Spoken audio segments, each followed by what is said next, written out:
خلقت الجن والإنس إلا ليعبدون ما أريد منهم من رزق وما أريد أن يطعمون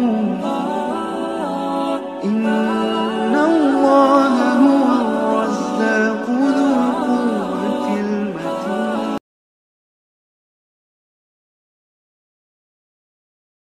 الله لا حول ولا قوة إلا بالله العلي العظيم.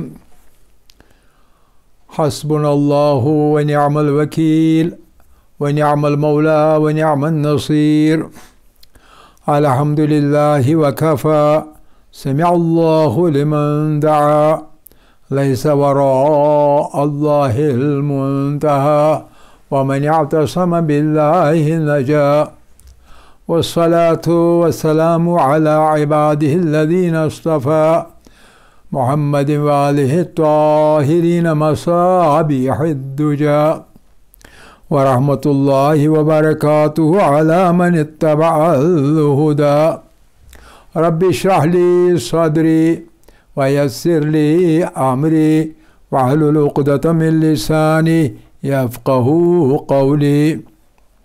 رب يسر ولا تعسر وتمم بالخير آمین یا رب العالمین. عزیزان، احکام کے سلسلے میں ہم آج کل غسل کے بارے میں بات کر رہے ہیں. غسل جنابت کو ہم نے تقریباً ختم کر لیا. اس میں صرف ایک آدھ نقطے بیان کرنے ہیں اور پھر آگے چلیں گے.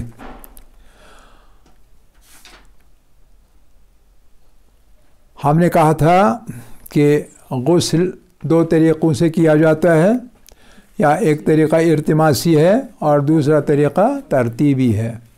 ارتماسی وہ طریقہ ہے جس میں بدن یکبارگی ایک ساتھ پانی میں چلا جاتا ہے اور بیک وقت بدن کے تمام حصوں تک پانی پہنچ جاتا ہے.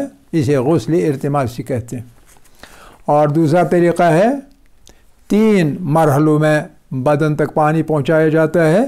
پہلے سر اور گردن پر پانی پہنچایا جاتا ہے، یعنی دھویا جاتا ہے. دوسرے مرحلے میں بدن کے دائنی حصے کو، یعنی پورا نصف سے بلکہ تھوڑا زیادہ، اس کو کندھوں سے لے کے، تھوڑا گردن میں سے بھی کندھوں سے لے کے پاؤں تک بدن کو دھویا جاتا ہے، بدن تک پانی پہنچایا جاتا ہے. اور پھر تیسرے مرحلے میں بدن کے بائیں حصے پر تھوڑا سا بائیں سے زیادہ دائیں طرف بھی اطمینان ہونے کے لیے بدن تک پانی پہنچایا جاتا ہے، اور اسے بائیں حصے کے بدن کا دھونا کہا جائے گا. ان 4 مرحلوں میں جب بدن کو دھویا جاتا ہے، بدن تک پانی پہنچایا جاتا ہے، تو اسے غسل ترتیبی کہا جاتا ہے.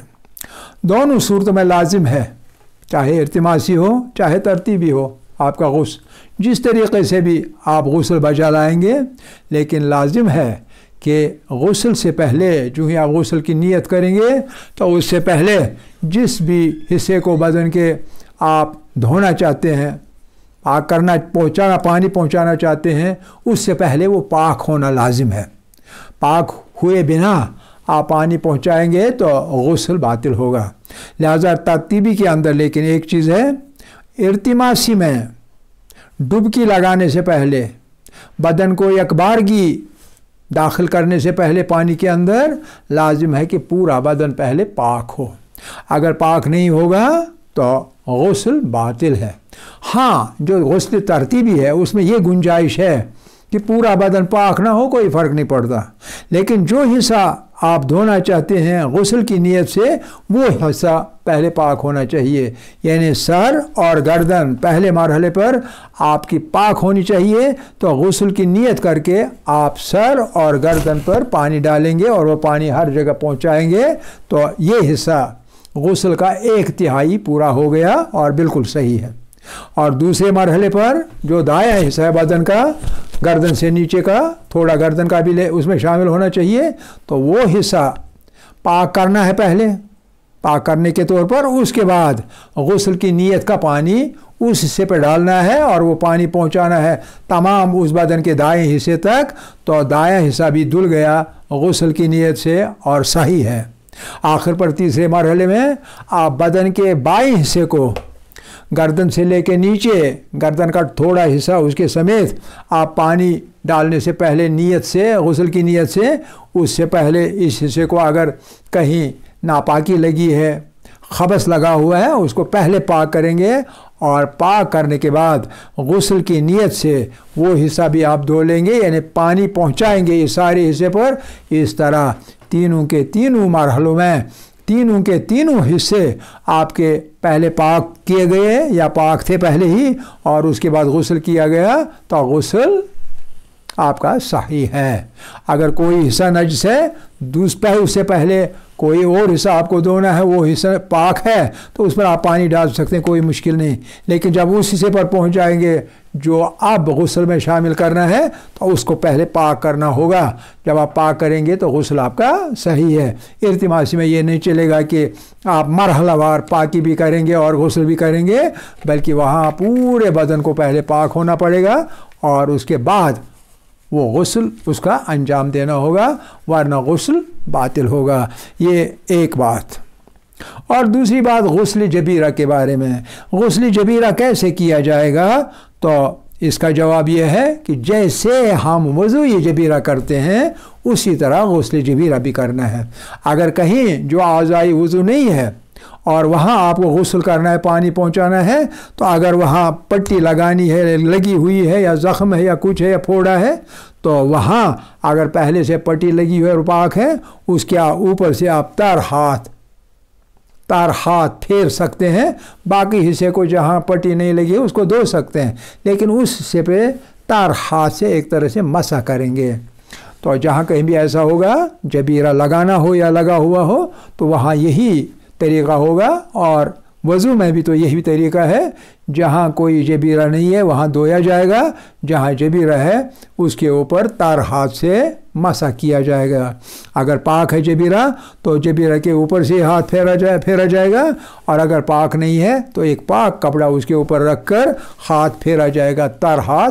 तो इस तरह से गुस्ल भी वज़ू जबीरा की तरह ही किया जाएगा। फ़र्क सिर्फ इतना है कि वज़ू जबीरा में जिस जगह को धोना है वो महदूद है, लेकिन गुस्ल में पूरे का पूरा बदन होता है जिसको धोना होता है, इतना ही फ़र्क है। बाकी तरीके में असल में कोई फ़र्क नहीं है। ये दूसरा नुक्ता। और तीसरा नुक्ता ये है कि अगर रोज़े वाजिब हों और आपको गुस्ल करना है, आपके ऊपर आपके ज़िम्मे गुस्ल है, तो उस वक़्त इल्तिमासी गुस्ल नहीं किया जा सकता। उस वक्त सिर्फ तरतीबी गुस्ल करना है। अगर आप इल्तिमासी गुस्ल करेंगे तो आपका रोज़ा बातिल होगा, आपका रोज़ा टूट जाएगा। इसलिए रोज़े की हालत में सिर्फ इल्तिमासी गुस्ल, उसके बगैर कुछ भी नहीं। लिहाजा चाहे इल्तिमासी गुस्ल हो, गुस्ल इल्तिमासी हो या इल्तिमासी हो या तरतीबी हो, दोनों सूरत में बदन का पहले पाक होना लाजिम है।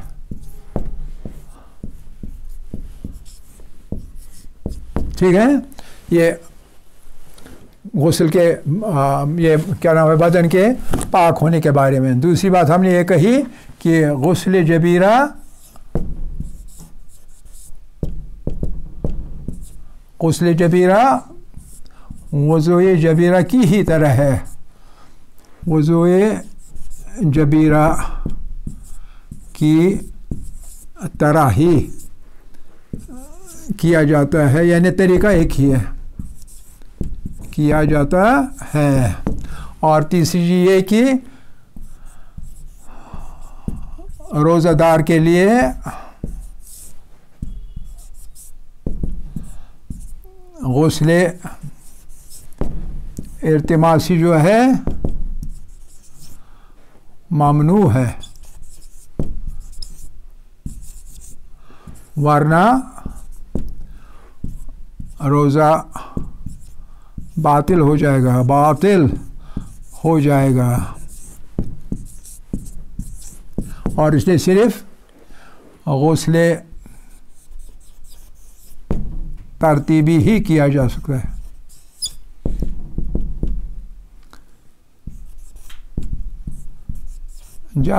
है। गुस्ल तरतीबी किया जा सकता है, इल्तिमासी नहीं हो सकता। अगर इल्तिमासी करेंगे तो फिर रोज़ा बातिल हो जाएगा। ये है, पिछला हिस्सा ख़त्म हो गया। अब आगे चलते हैं और दूसरा गुस्ल जनाबत के बाद जो है वो है गुस्ल मय्यत।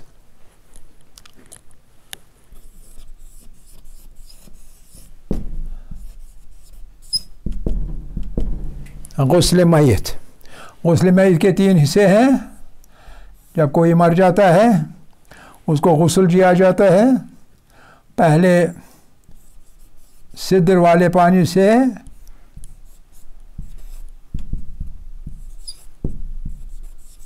फिर काफूर वाले पानी से,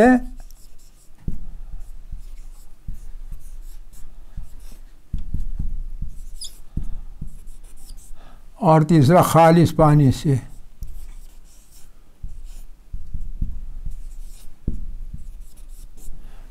जब ये 3 गुस्ल दिया जाए तो मैयत की नाश यानी लाश या नाश पाक हो जाती है।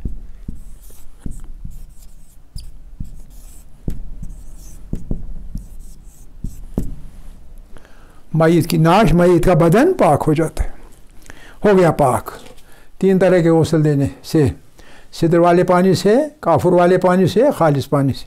हमें ये नहीं कहना चाहिए कि आब सिद्र से या आब काफूर से, क्योंकि आब सिद्र और आब काफूर का मतलब होता है मुज़ाफ़। पानी मुज़ाफ़ नहीं होना चाहिए, थोड़ा सिद्र उसमें जाना चाहिए, थोड़ा काफूर जाना चाहिए।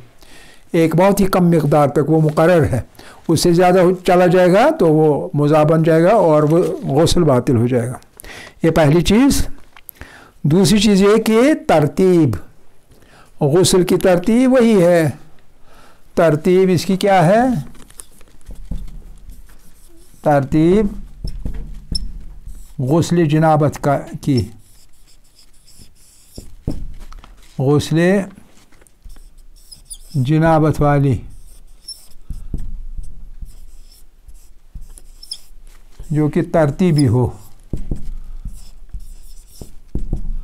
तरतीबी। गुस्ल इल्तिमासी मैयत का नहीं हो सकता, तरतीबी होना चाहिए गुस्ल। और जैसे गुस्ल जनाबत में तरतीब होती है उसी तरह और तरतीबी, न कि इल्तिमासी। इल्तिमासी गुस्ल नहीं होगा, तरतीबी होगा। अब इसमें कुछ इस्तिस्ना है कि ये कब, यानी गुस्ल मैयत देने की ज़रूरत नहीं।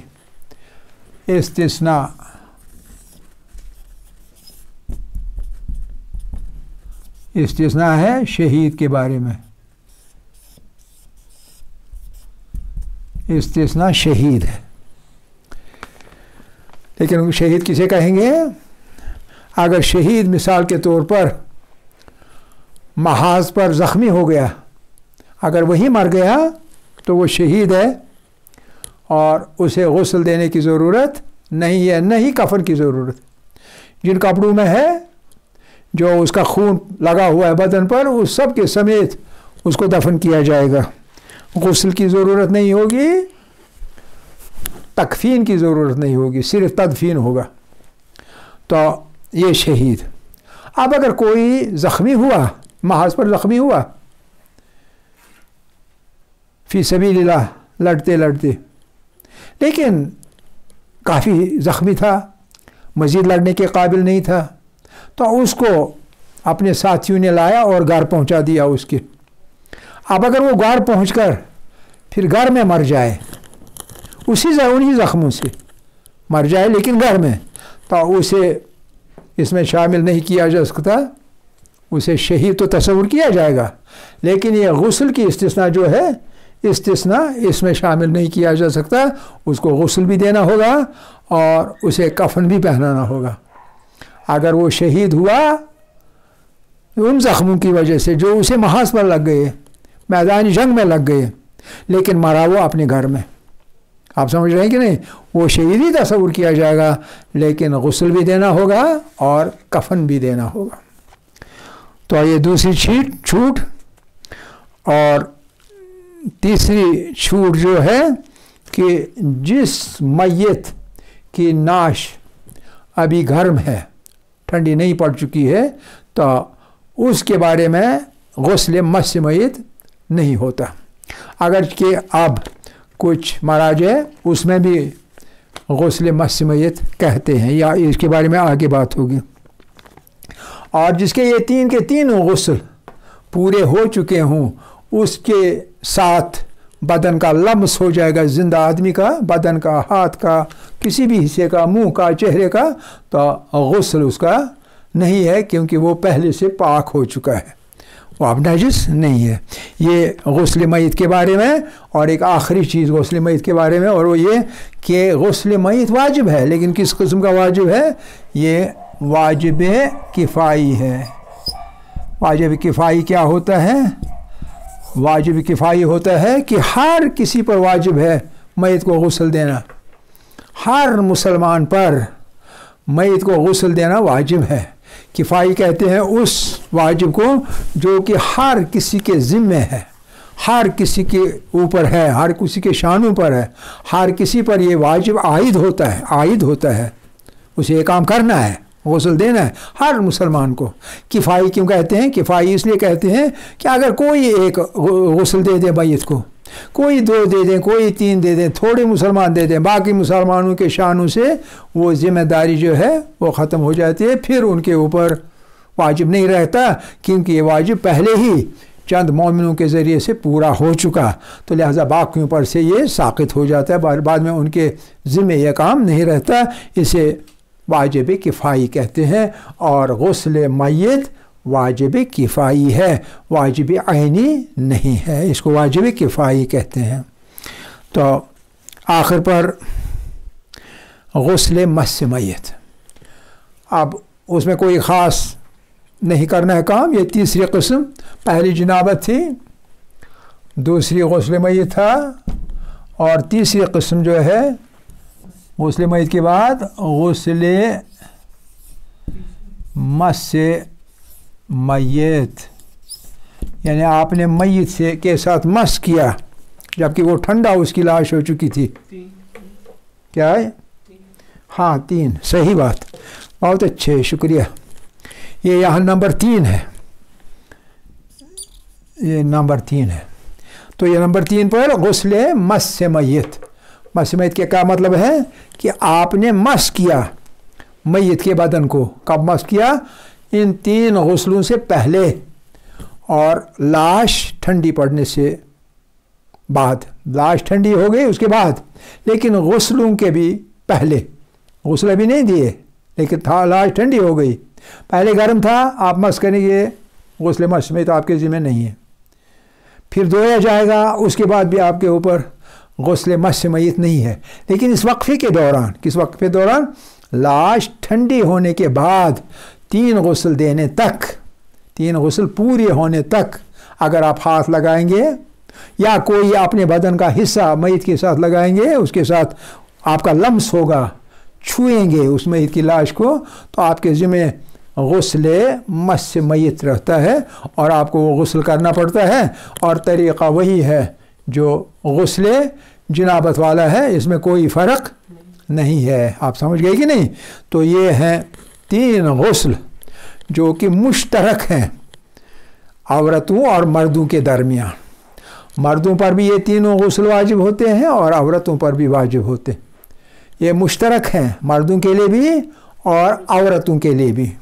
और एक और गुस्ल है जो आखिर पर होगा, वो भी मुश्तरक है, और वो है नज़र की वजह से, अहद की वजह से, मिन्नत मानने के तौर पर आपने खुद अपनी ज़ुबान पर एक अहद जारी किया कि मैं गुस्ल करूँगा, اور اس کرنے سے اس کہنے سے آپ کے اوپر غسل چڑھ جاتا ہے، غسل آپ پر واجب ہوتا ہے، چونکہ آپ نے عہد کیا، آپ نے قسم کھائی، آپ نے نظر رکھی میں غسل کروں گا اگر میرا یہ والا کام ہو جائے، تو وہ آخر پر آ جائے گا 7واں غسل۔ لیکن اب ان 3 غسلوں کے بعد تذکرہ ہوگا ان مخصوص غسلوں کا جو غسل کی عورتوں کے لیے، عورتوں کے لیے مخصوص غسل، اور وہ 3 ہوتے ہیں، مشترک ہوتے ہیں، ایک جنابت، ایک میت اور ایک مس میت، لیکن عورتوں کے لیے ہوتے ہیں نمبر 1 غسل حیض، غسل حیض، اور دوسرا غسل استحاضہ، اور تیسرا غسل نفاس۔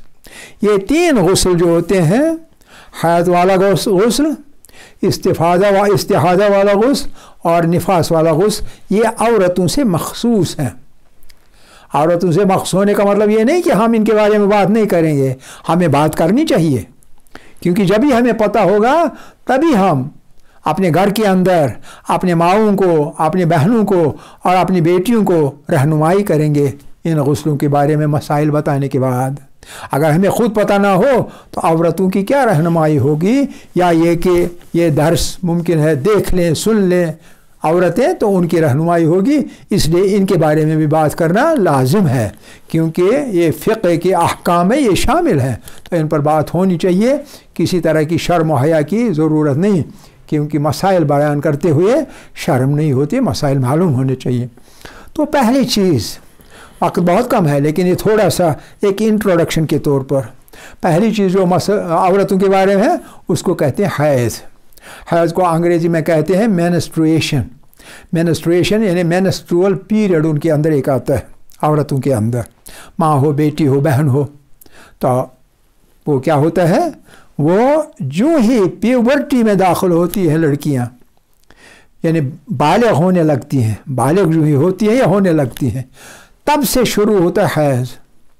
اور جب ان کا مینوپاز آ جاتا ہے، مینوپاز کا مطلب کیا ہوتا ہے، مینوپاز کا مطلب ہوتا ہے بعد میں ان کو یہ خون نہیں آتا، وہ خون نہیں دیکھتی ہیں، اور کہا جاتا ہے کہ جو سیدانیاں ہوں گی ان کے لیے یہ ٹائم ہے 60 سال کی عمر، اور جو غیر سیدانی ہوں گی ان کے لیے یہ عمر ہے 50 سال کی۔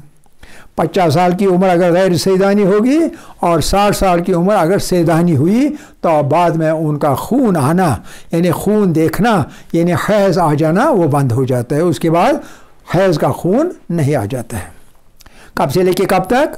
بلوغ سے لے کر، بالغ ہونے سے لے کر، بلکہ پیوبرٹی سے لے کر، پیوبرٹی یعنی 11 سے 13 سال کی عمر تک، 11 years to 13 years of age, لڑکیاں پیوبرٹی میں داخل ہو جاتی ہیں، یعنی بالغ ہونے لگتی ہیں، اور یہ خون وغیرہ آنا شروع ہو جاتا ہے۔